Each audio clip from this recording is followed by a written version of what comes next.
Hello and welcome to Climate Analysis for Architects, a special webcast presented by Building Green. My name is Tristan Roberts. I'm Editorial Director for Building Green, and I'll be moderating today's webcast.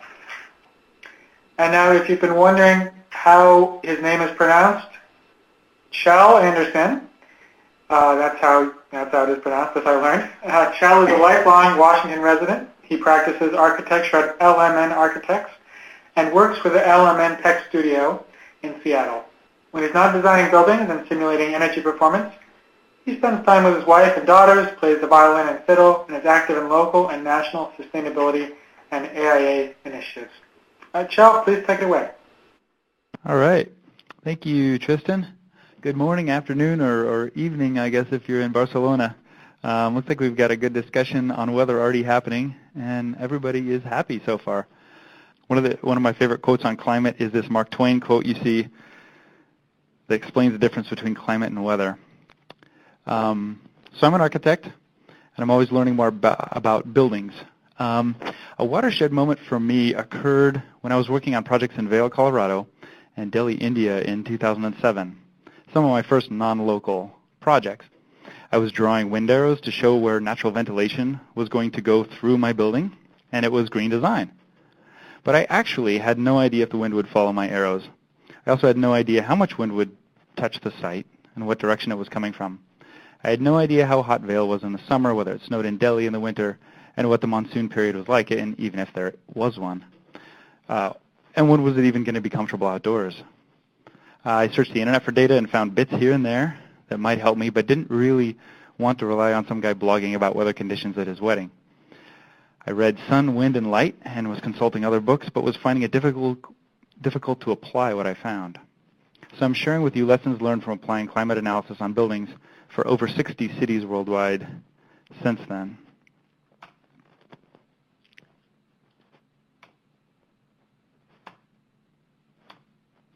So the idea is fairly simple. Weather's outside, we want comfort inside. Comfort is the measure of all things in building performance, as you see in the thermal image. Comfort will be covered in a future session, though.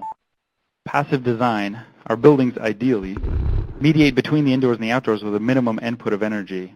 Essentially, they use envelope, orientation, massing to create indoor comfort from outdoor conditions, instead of dumbly relying on a mechanical engineering to save us from our own poor design. As you can see on this slide, about 50% or more of building energy is climate-related, either HVAC or lighting energy, so that's directly climate-related energy. Around 50% of building energy use is attributed directly to these outdoor conditions. The passive house system is one that reduces heating energy by about 90% using envelope, heat recovery, and orientation. And most net zero buildings that I've looked at have reduced heating and cooling energy significantly. Climate responsive design requires an understanding of climate. So we record weather at airports and other places. This graph shows how 6 variables interact over a single day as an example. So the weather station that you see in the upper left records these at hourly or every 15 minutes or sometimes even more frequently. And then it records each hour of the year of multiple years, and this becomes a weather file that we're going to talk about today. You can see in this one how as cloud cover increases, solar energy decreases and temperature and humidity respond as well. So they're all interacting out there, but exactly how they interact is what we're going to talk about today. Every site is different, though, than the weather recorded at the nearest airport. So we also need to understand how it may be different, the microclimate. Is your site more inland than the weather file, increasing diurnal temperatures? The marine effect drops off steadily in the first mile or two inland. Is it higher in elevation? The rule of thumb is about 3 to 4 degrees Fahrenheit for every 1,000 feet of elevation gain. Is wind blocked by one or more directions? With a 3D model, we can intuit the wind effects, or the CFD modeling program, we can visualize them. We typically don't modify the weather file data for these, but we can design with them in mind. Energy modeling is typically used to determine how outdoor conditions become indoor conditions. The weather files we look at today are the same files used to do full energy modeling alongside mechanical design. However, architects should be running passive design models to help set the geometry and envelope that HVAC systems respond to. This is called free-run modeling. Models without HVAC systems can also be run to determine overall heating and cooling loads.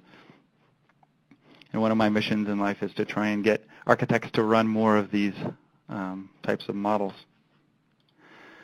So an energy model requires geometry, time, and money. As you can see here, there's no geometry. How do we make design decisions before we've even drawn the first line, before we have any geometry? To inspire our first designs, we need a way of looking at climate before we have geometry. That's the part of the design covered today. Since, as someone said, the mistakes are all made on day one, can we inspire ourselves to make the right decisions when we begin drawing the first line, or open up possibilities that are counterintuitive and perhaps even go against what we've learned in school? We'll look at a range of weather conditions that we can begin to address with massing through natural ventilation, daylighting, shading, and overall envelope strategies. Although we're not going to cover these in great detail today, they'll be covered in future sessions. So one of the graphs I love to overlay is the 2030 challenge graph that we've all seen before, with just showing what is passive systems and what is active systems. Architects need to take the lead on energy design. Unfortunately, I'd have to say that architectural design and processes in general haven't changed much since the adoption of LEED. We've leaned on our engineers to improve their systems. But this graph shows that most of those systems are getting smaller, or need to get smaller, to the point where we need to design a passive building first. And then if we need it, we add a little bit of HVAC. Climate analysis is just the beginning of changing the architectural design process. So in this session, we're going to go through the ways to influence building design before geometry exists. For this, it's important to understand the weather data, to be able to visualize it, and to be able to interpret it and use this information in the design process. And eventually, we're going to use this information to perform simulations. I'm going to show how some software that helps with each of these. Since buildings are all unique, though, I'm going to show you how to do it, but leave the specific tools, techniques, and decisions up to you. Okay, so where does weather data come from? There's weather data recorded in lots of places around the world, but the one that is used most in building simulations is TMY data. Weather stations are typically located at airports. You can see an image of that right here, with the wind data being measured about 10 meters above, exactly 10 meters above ground level. Since wind increases in speed the higher you go, ground level buildings will get less wind than is measured, and taller buildings will obviously get more wind than is measured. Airports also tend to be flat and open, so wind speed measurements will differ with hilly or urban surroundings. In the upper right, you see a picture of an on-site weather station that was installed as part of the design process for the Bullitt Center in Seattle, which is nearly net zero, or it's net zero certification pending and living building challenge pending. It sits on an adjacent apartment rooftop. Weather stations like this that are on-site and not at airports can cost between hundreds and thousands of dollars, hundreds and thousands, not hundreds of thousands, depending upon what is being measured and the accuracy desired. Installing this type of weather station and putting the data in a useful format are the most difficult parts of trying to do one of these on-site weather stations.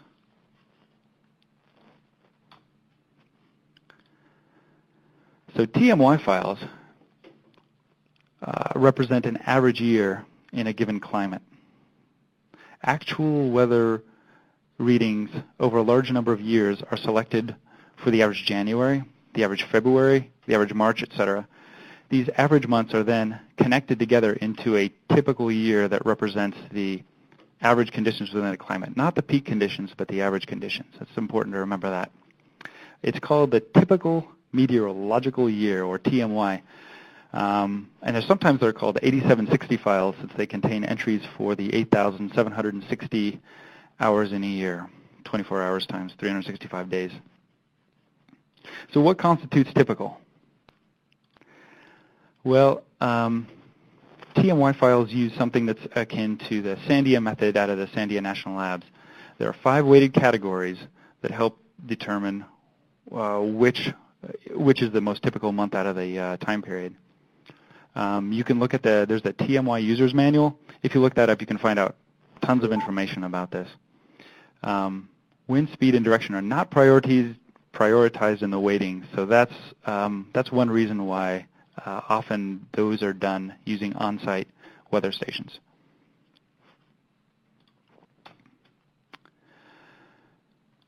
The result are climate files, TMY, TMY2, and TMY3 based on the years they represent.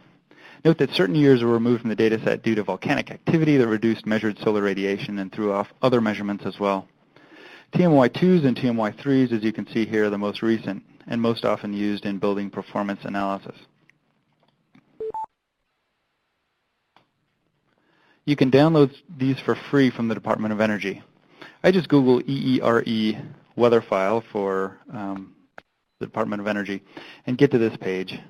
You can find them for nearly anywhere in the world on every continent. Each has a tag based on the organization that recorded and formatted the data, and some are more reliable than others. The EPW is the annual weather file that we were interested in from this page. EPW stands for Energy Plus Weather File, a format that has become fairly common for weather files that we're going to use. You can also buy weather files for areas that aren't freely available. You can buy TMY files, and you can actually buy actual hourly recorded weather from a given year. So you could buy, 2007 from the Memphis, Tennessee airport if you wanted to. When I bought them, they've been, I don't know, $30, $50, somewhere in there. So when you download the file, you'll see a DDY file as well, which stands for an ASHRAE Design Day file. And it's primarily used to size mechanical systems. A DDY file includes a variety of conditions that can produce peak heating and cooling loads. Often mechanical engineers size systems to meet these loads and then double the size, or triple it. Since oversized systems run less efficiently, many low-energy buildings try not to use this multiplier and in fact size them for the expected loads. So some of you are wondering why you haven't seen anything about barometric pressure yet. Weather reports are all about barometric pressure. Barometers measure atmospheric pressure. When it changes, it reliably signals changing weather conditions, so it's very useful in near-term weather prediction. Barometric pressure is essentially the weight of the atmosphere at a given point on the Earth's surface. Dropping pressure means that the atmospheric air will be moving towards the point, bringing clouds, rains, and storms. Rising pressure means that these things are moving away from a given point, so you're less likely to get clouds, rain, and storms. While it indicates near-term weather is less important in climate files and when designing to a climate. So we're not really going to talk about it after this. So now that we know about weather files, we need to choose one because you're not always going to be designing a building. You're not always going to be designing a building right near an airport. I love the Google Earth layer for weather files.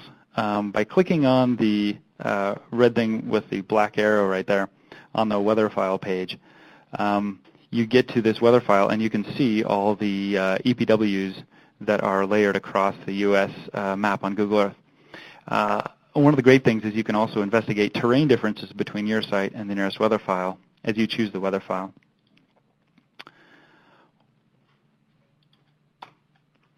One of the many microclimatic factors is proximity to large bodies of water, and that's something you can look for when you use the Google Earth layer. I actually see a question on future files, and I'm going to get to that at the very end of the presentation. I'll show something on that.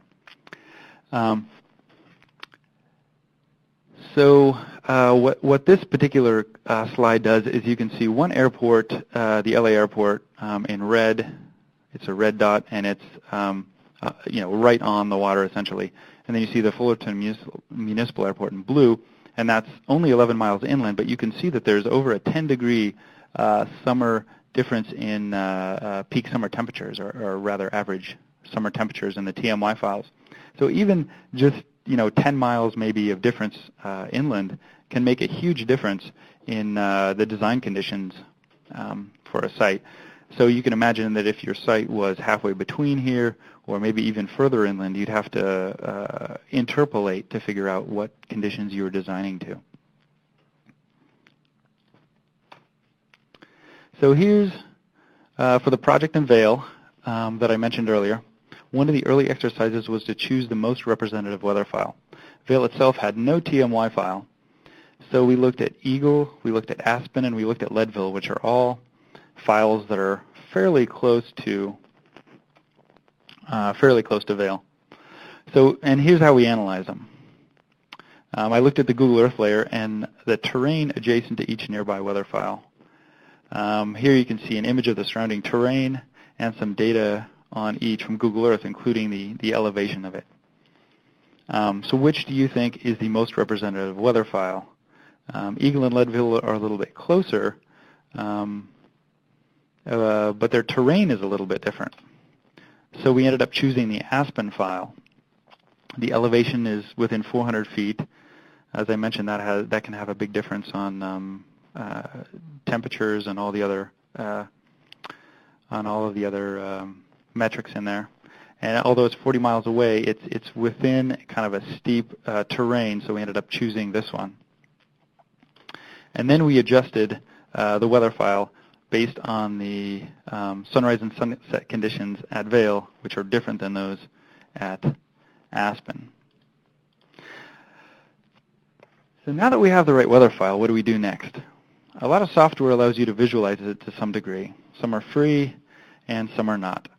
I'll show you 4 of them later in the webcast. What you see in the background here is the raw TMY data in a text file, which is very difficult to understand. So the first thing we're going to do is look at how to visualize the data. So instead of opening up the text file, you can import it into Excel as a CSV file. I can send a template of and instructions to those who are interested. This is a fairly simple exercise to essentially copy-paste it from an Excel into this one, and then you get headings on the top of it. Excel is a great program for visualizing data, and you can also manipulate it within this program. You can see in the bottom right, I've sorted the temperature into temperature bins, and these are in Celsius. So you can see 0, 5, 10, 15, 20, 25, 30, 35, and 40. That can be useful. This is how Ecotope used that for Seattle, for an office building near Seattle. They essentially put it into these bins of about 5 degrees each, and then they were able to figure out which strategies they could associate with each of these based on the envelope and the design.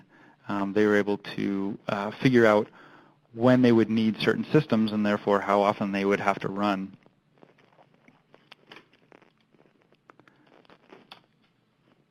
So this is an example of how we used, how I've used Excel to correlate an on-site weather station to a TMY file. There was an assumption that so the site is in blue here, and it's obviously further inland than any of the red airport data, which has TMY. There's an on-site weather station, and it was thought that this would be, hotter in the summer and colder in the winter because it was much further inland.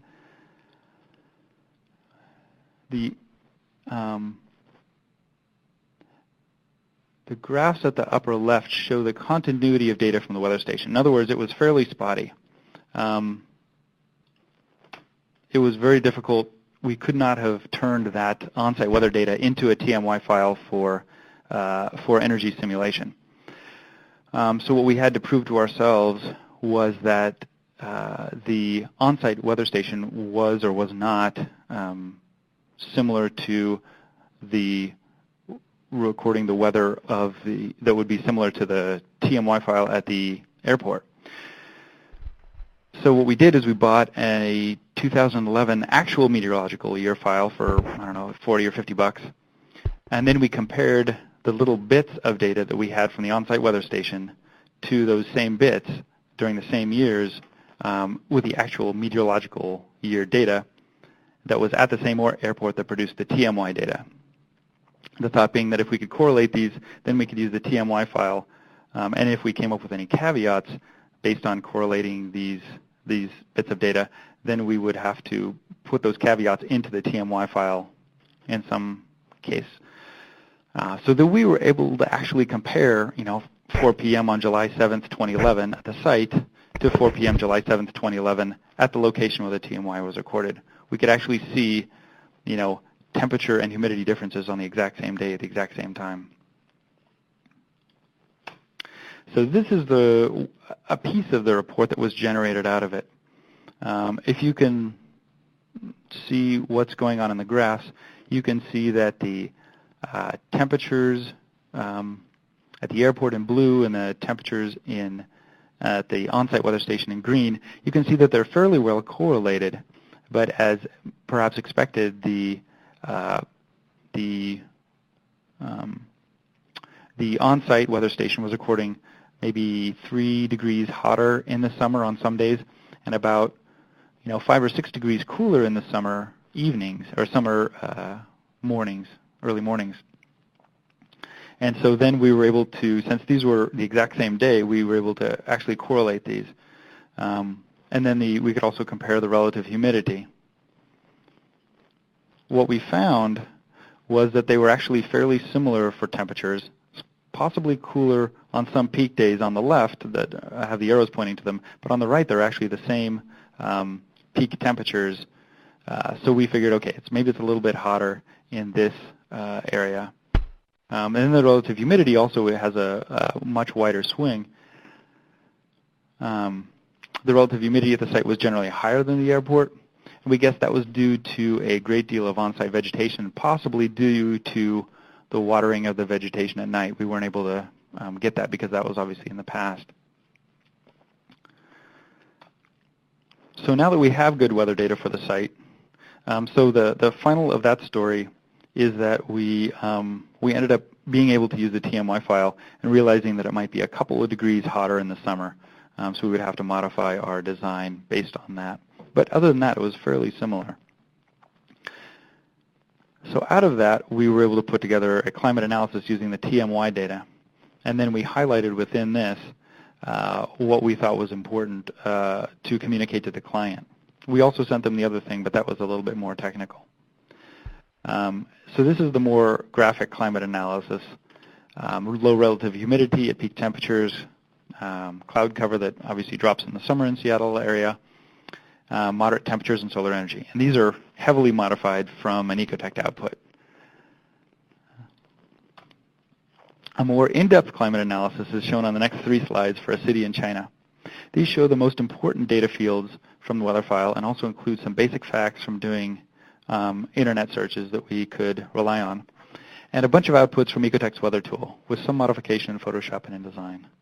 These illustrate the temperature, humidity, and precipitation on the first page. Since these 3 are the main metrics behind climate classification systems like Köppen, Geiger, and ASHRAE, they're often thought to be the most important 3 metrics in climate data. You can see, based on this one, that high humidities in the green chart in the middle accompany the peak temperatures in the summer, so we're actually going to be more challenged to do natural ventilation in this climate due to those high humidities. The next page includes direct solar energy, which is plentiful throughout the year, cloud cover, solar roses, and a sun path chart. I'll get to the solar roses in a minute. Each graphic has a textual summary, which helps interpret it and can suggest some decisions that might be made. The cloud cover helps us determine which sky to design for as well. Well, this one is a fairly non-committal sky. Many skies are sunnier in summer or winter, giving hints to the designer about how daylight design might work. The CIE, Council on Illumination,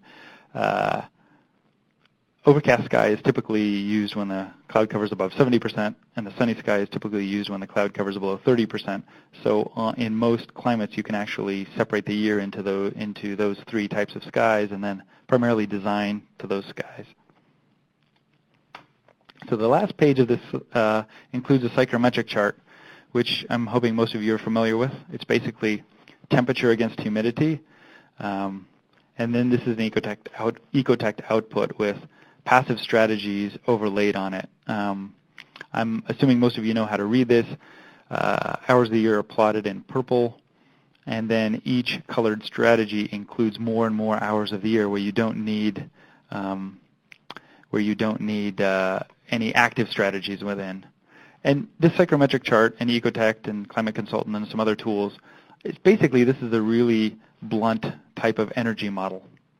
You're making a whole lot of assumptions, but you can get some interesting ideas of green strategies that might work in this particular climate. This page also contains wind roses and wind speed. So now we're going to watch a video on how the solar roses were constructed. Okay, so this is how a solar rose is constructed in Ecotect. Essentially, I start with a 24-sided cylinder in plan view with perspective on, so you see the faces of it. And there's a north arrow, so you know where your solar bias might end up being. You simply load the weather file you're interested in and calculate. For this, we're going to do the summer months. So we'll do June 22nd through September 21st. And essentially, it calculates the solar irradiation on each vertical face of the cylinder. Because most building windows are vertical, there's no reason to do a hemisphere. And then we can set a scale so that the solar bias shows itself a little bit more prominently. And so this solar bias is fairly extreme. A lot of climates have it slightly east or slightly west of south. But this one for summer has a fairly significantly to the southeast. So when doing climate analysis, you want to ask why, and is this accurate? So what I'll do is I'll open up that weather file in the weather tool, which goes along with Ecotect, and I'll inspect the 3D view of it. So along the horizontal axis here, you have the hours of the day from 0 to 24 going from right to left. And then in the distance, you have from 0 to 52 the number of weeks throughout the year. So as I look at this in this direction, I can see that actually the solar radiation is kind of biased towards the right, towards the morning. So it seems fairly reasonable. But still, since it's an extreme solar bias, I'm going to investigate further. So I did is I went to the Energy Plus weather layer of Google Earth, which we talked about earlier, and I found a nearby weather file. So this is Toronto. And I found that Mount Forest is fairly nearby. So I'm going to ask if Mount Forest has the same type of solar bias. So I go to that weather file, and I find that, while right here it might be a little sunnier throughout the summer months, there is actually a fairly decent solar bias towards the morning in this climate. From some other Google investigations that I've done, I found that there are some thunderstorms throughout the summer, and they increase in frequency during the summer months. So it's likely, I could speculate, that there are thunderstorms in the afternoon in the summer, which is why the cloud cover would go up and then the solar radiation would go down at this time. But I would need further investigation to verify this, and certainly this is a good early design tool that makes me aware of something that may be true, but I'd have to do a little bit more investigation to find out if, in fact, it is actually true. Okay, so to see a climate analysis in action, let's take Mumbai, India. Most climate resources require you to take a religious adherence to east-west orientation, and that's generally the best idea. However, many sites do not allow this, and some climates may allow us to break this rule. So for a residential project in Mumbai, we looked at the usual statistics aligned seasonally, so you can see where the summer, and this is aligned basically based on the solstices and equinoxes. We found out the wind comes predominantly from the west, and this was a fairly open site, so we're not having to worry about urban micro climates for wind direction. And that would make it difficult for an east-west building to take advantage of western breezes. We also looked at solar roses, noting that summer monsoon clouds actually block much of the east-west solar radiation that forces you to have this kind of east-west axis. So much of the unwanted solar radiation actually comes from the south. Putting all this together with views to the west, we considered the unusual step of a north-south oriented building in the long axis with integral shading to allow large openings on the west with breezes to nearly all the units. It was a strategy that was inspired by this climate analysis, and we ended up going with that option on the design, and we were able to justify it. Now, it doesn't work in most cases, but in this particular climate, it was actually a decent strategy. And then we designed specifically the shading devices in the openings to not be blasted by the western sun. So now we're going to see something on Climate Consultant. So this is Climate Consultant, the freeware from UCLA. It's an interface to view weather files, but it also allows us to do a really simple energy model that I'll show you towards the end of this. Energy models can be simple as an Excel spreadsheet or this, or they can be very complex. And in any case, an energy model requires assumptions about the comfort level of individuals as well as how the space is going to be used. So here we choose ASHRAE Standard 55 2004, and here it allows us to put in how much clothing people are wearing, what they're actually doing in the space, and a bunch of other assumptions that, this is fine for the extremely early pre-designed climate analysis that we're doing now. So I'm going to skip through all the climate metrics here and go to the two tools I find most interesting in early design. The first one is the solar shading chart. And I always click on the display shading calculator because that is kind of where the magic happens here. So you'll see that there is, this is a sun path right here.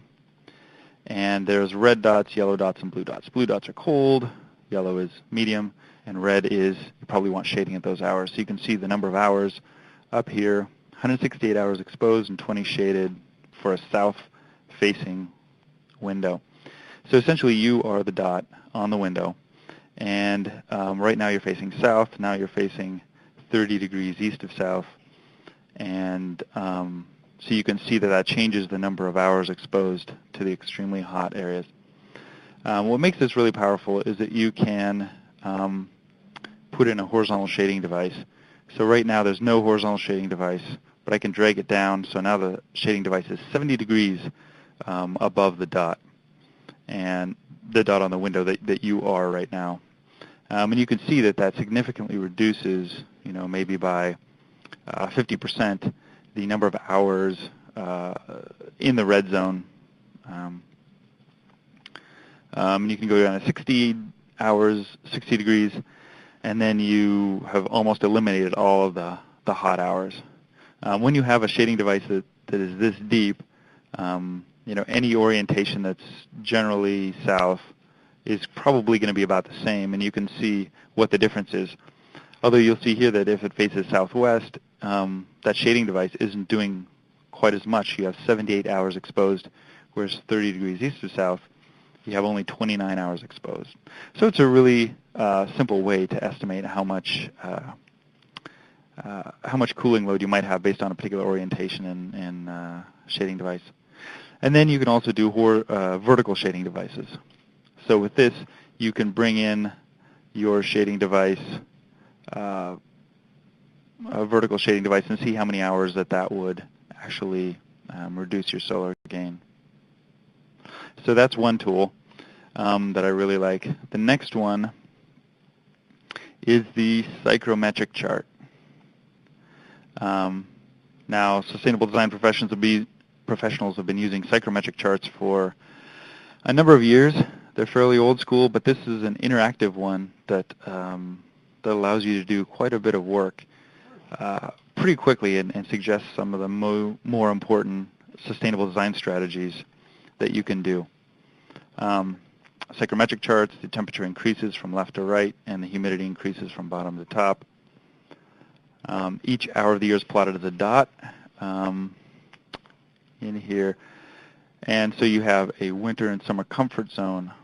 So the idea is the more hours that you're enclosing with these boxes, the more hours that you're not using heat, energy, active systems to heat or cool your building.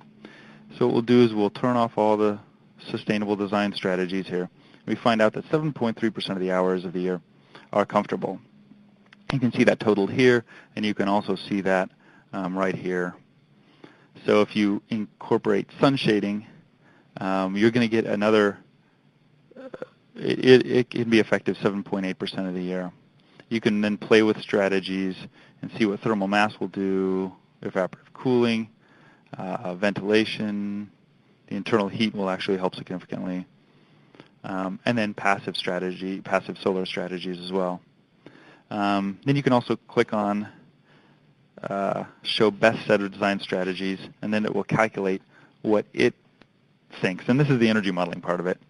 It calculates a really abstract energy model for what it thinks are the most effective sustainable design strategies and how effective they are based on these percentages right here.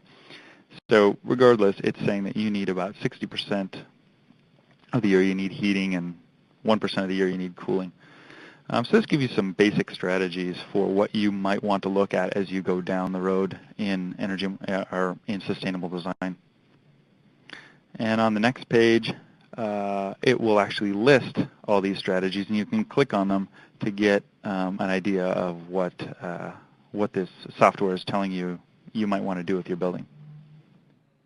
One thing to keep in mind as we look at solar gain and shading in Climate Consult and other software is that glass normally reflects heat and light at high angles such as 80 degrees. At this angle, over half the heat and light is already reflected by the glass without any shading. So I'll often see designs that incorporate small vertical and horizontal shading devices that are not tightly spaced. They're generally just ornamental and not really very functional, since glass reflects most of this heat already. Okay, we're going to now watch another video on the Elements visualizer. So another way to look at climate is just looking at the correlation of variables. Element created this tool to be able to look at a variety of variables, 4 different variables at the same time, and graph them out so we could correlate. Right now, you'll see it's the x-axis is date, the y-axis is the dry bulb, and the size of the dots are based on relative humidity, and the color is based on date. But you could set all 4 of those to different variables if you want. To orient you to this, basically all these are the variables that are within recorded within a TMY file. And then all these lines that you'll see are basically specific date ranges, so you can see how all the variables correlate within a specific day. You'll also see that you can do it by season, by month, by week, and by the average of a 24-hour period. It just got really complex when we started doing hour-by-hour analysis with these. So, typical things you want to compare dry bulb to, or date to dry bulb. How hot is it throughout the year? And we'll set it to week just because that's kind of a good correlation to look at for early design periods. So dry bulb, you can also look at the date versus relative humidity. You can see it gets drier in the summer. Pretty simple stuff. But then you can also correlate date to direct normal radiation. And find out that you get some periods during the summer, late summer, of more direct radiation, but you actually get fairly consistent radiation throughout the late winter all the way through October. You can also then look at diffuse radiation. You can find out that peaks in late spring. But then the beauty of this tool is you can actually, instead of just going by date, you can start correlating other things. You can say, well, what if how does dry bulb correlate with direct normal radiation? So now we have the temperature along the bottom, and see direct normal radiation along the y-axis. So this has the somewhat expected but unfortunate result of having the most direct normal radiation during the hottest periods. This is Seattle, by the way, so we tend to have a drought conditions in the summer and, of course, overcast, rainy conditions in the winter, or at least overcast conditions. But you can also correlate dry bulb with wind speed, for example. And you can find out that winds actually get slower and slower towards as the temperature increases. You could also correlate dry bulb with sky cover. So you can see that our hottest temperatures are when the sky cover is lowest. I mean, it's fairly basic there. Another interesting aspect of this is that you can go through future weather files. So if you use the future weather file generator that was covered in a previous Building Green session, you can actually, I've done this for Seattle for 2050. So as we talked about, TMY files are, generally from the TMY3 files are through 2005 or so. 2050 would be 45 years later, but it's only 35 years from now, essentially. So what you see here is the arrows go in the direction, the lower dot is in the current TMY, and then the upper dot is in the future TMY file.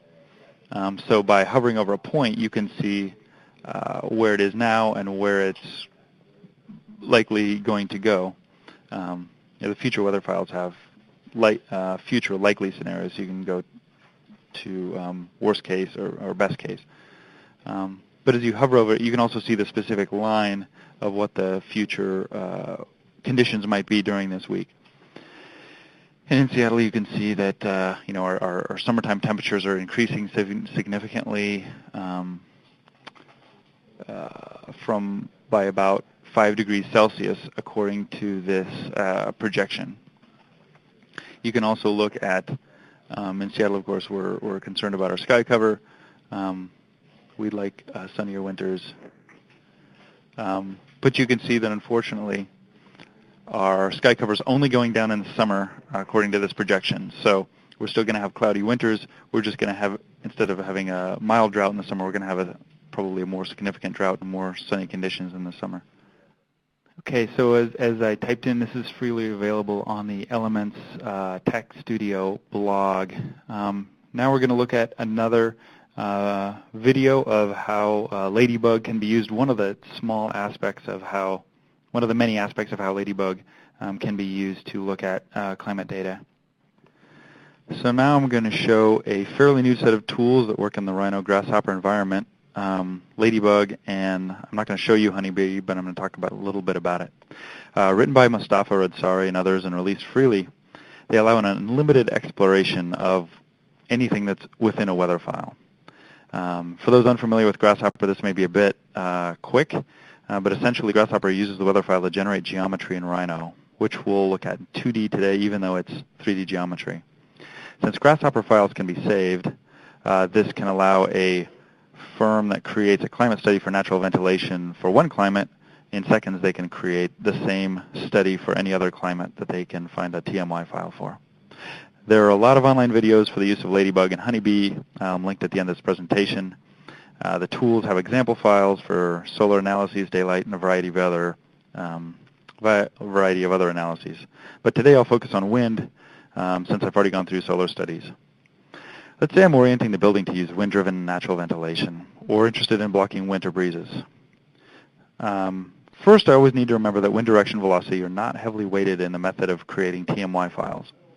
Another thing to remember is that wind is recorded at 33 feet above ground level at a wide open airport, so dense urban settings will have more variable wind direction and speed. That said, if I see consistency in the TMY file, then I may have found the probable wind direction, prevailing wind direction. So I enter the Grasshopper environment. You can see that or you will see that as I manipulate things on the right-hand screen in Grasshopper, the geometry and the graphs on the left in Rhino will change. Grasshopper uses arrows to connect inputs to outputs, and then also allows the variables to be changed with sliders or with numerical inputs. These have already been set up, so you can see how this is done in some online videos by searching Ladybug Rhino. For my wind-driven natural ventilation, I'm interested in the direction of the wind when the temperatures are hot and not too humid. And in other words, how many hours can I get natural ventilation, or how many hours are excluded from being able to do natural ventilation? I will be especially concerned if there is no wind during these periods. So the first parameters I set up, I ask where the wind is coming from when the dry bulb temperatures are above 23 Celsius and relative humidity is below 80%. That's with this right here, variable B and variable C. You can see that 254 hours meet these criteria. But after talking to my mechanical engineer, I determined that I could set this at 25 degrees Celsius, which is about 75 Fahrenheit. You'll see that changes the graph a little bit.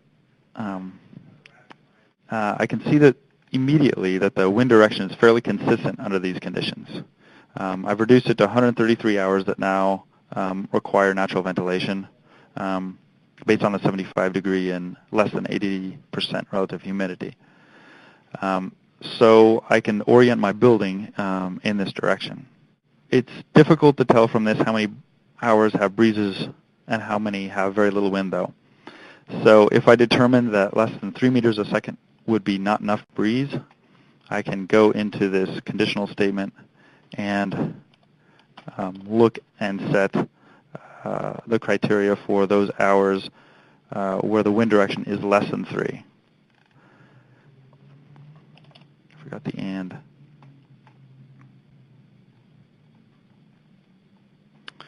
So I set the criteria to wind speed is less than 3 meters a second. And it returns that there's about 41 hours during these criteria where the wind speed might not be enough to drive natural ventilation. However, as I'm getting less and less hours in the capture range, I have less and less trust in the return data. And the reason is because the TMY file is average data, and I'm parsing it to a very specific degree. And since every year will actually be different than the TMY file, the tighter of a range I set and the fewer hours I'm looking at, the more likely that in a given year it will be different than the TMY file. So I'm feeling a little bit nervous now that by going down to only 41 hours, I'm probably I might not be able to trust this data. That's one reason why the project team for the Bullitt Center in Seattle installed an on-site weather station during the design phase. So I can also look at an adjacent chart if I'm interested in the temperature of the breezes coming in. I can set the lower bound and the upper bound to 20 and 30 degrees Celsius just to see what the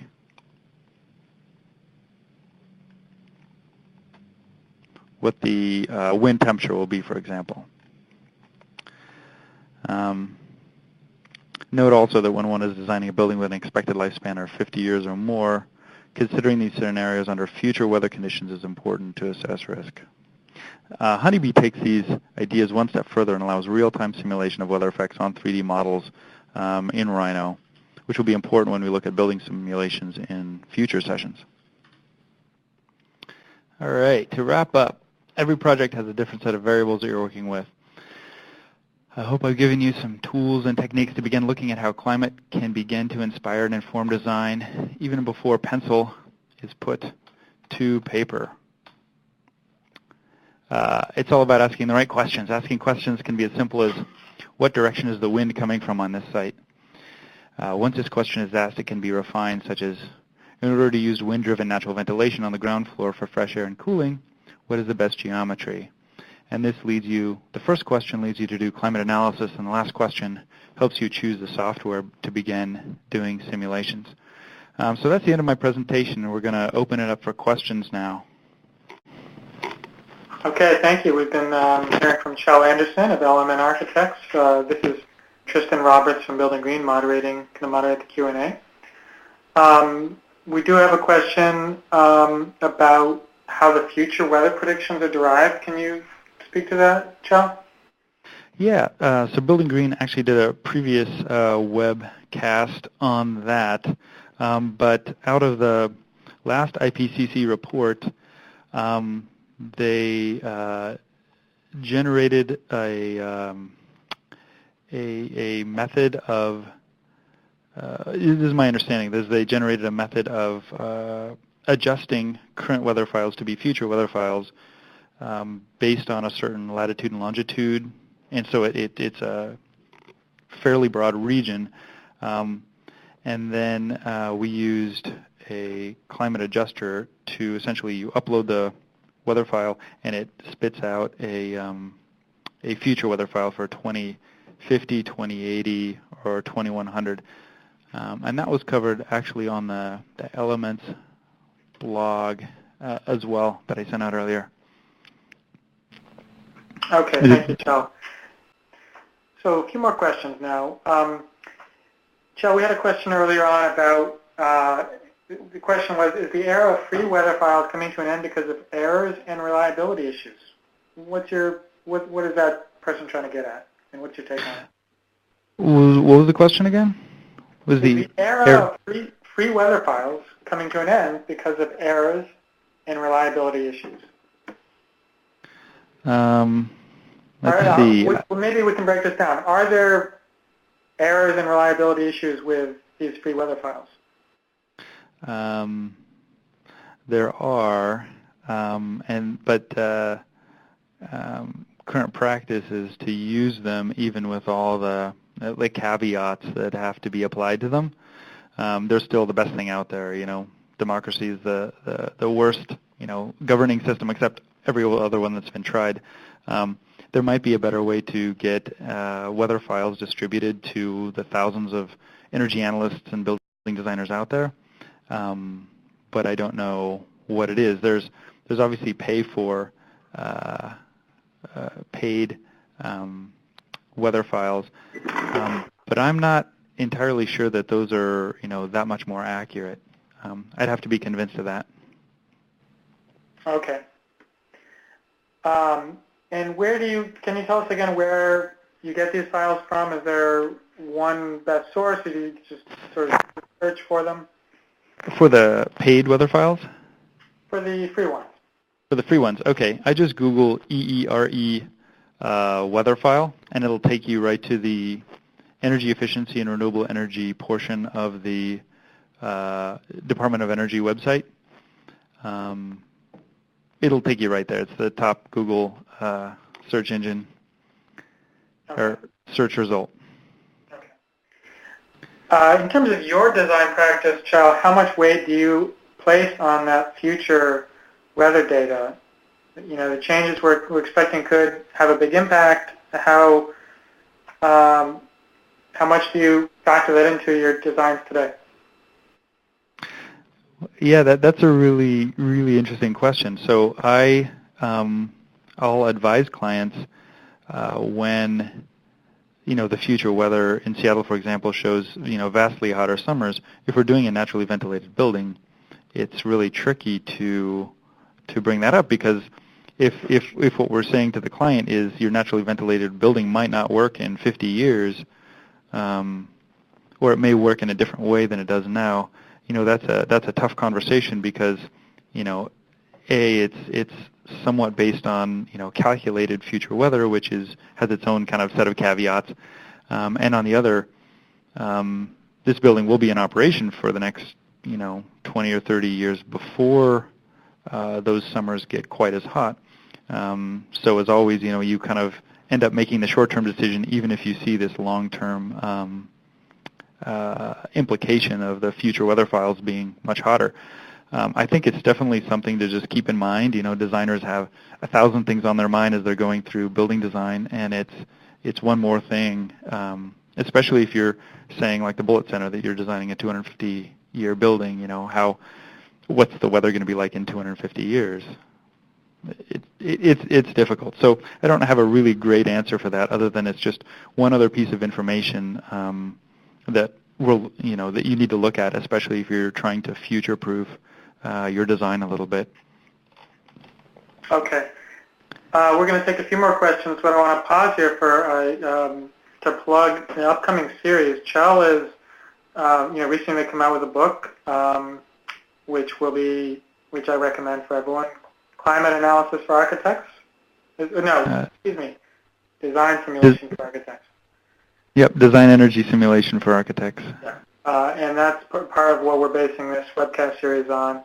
And Chell is working with us on a series of 4 or 5 or 6 webcasts that will be in the next few months on natural ventilation, daylighting, energy modeling, and other topics. You're going to see the same kind of insight today on other related design simulation topics.